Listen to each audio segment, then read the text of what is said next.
অল্প কদিন আগেও তীব্র গরমে রেকর্ড মাত্রায় লবণ উৎপাদনে বেজায় খুশি ছিলেন দেশের লবণ চাষিরা। তবে কালবৈশাখীতে কুতুবদিয়া, মহেশখালী, বাঁশখালী থেকে চট্টগ্রাম বন্দরে প্রবেশের পথে বেশ কয়েকটি লবণের ট্রলার ডুবির ঘটনায় এবার নতুন চিন্তায় সংশ্লিষ্টরা।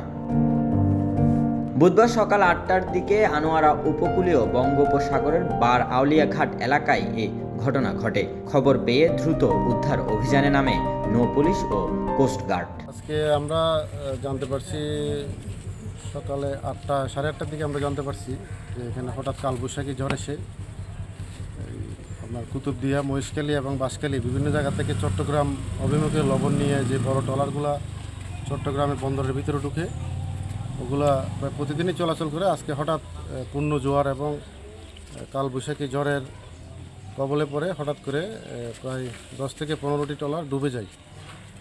সংবাদ পাইয়ে আমি আমার সঙ্গীয় এএসআই ফারুক এবং আমার ফোর্স সহ কোস্টগার্ড সহ সাগরে নেমে আমি স্থানীয় লোকজনের সহায়তায় এখানে প্রায় 12 জনকে নৌ পুলিশ উদ্ধার করছি। আমরা কোস্টগার্ড আমার জানা মতো ওরা 6 জনকে উদ্ধার করছে।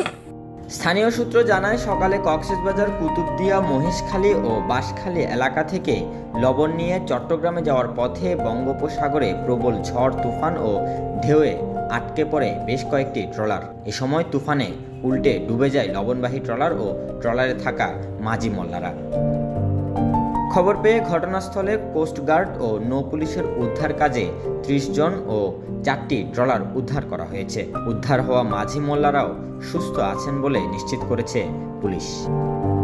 আনোয়ারা প্রতিনিধি Rezaul Karim সাজ্জাদের তথ্যচিত্রে desk report, news now 24।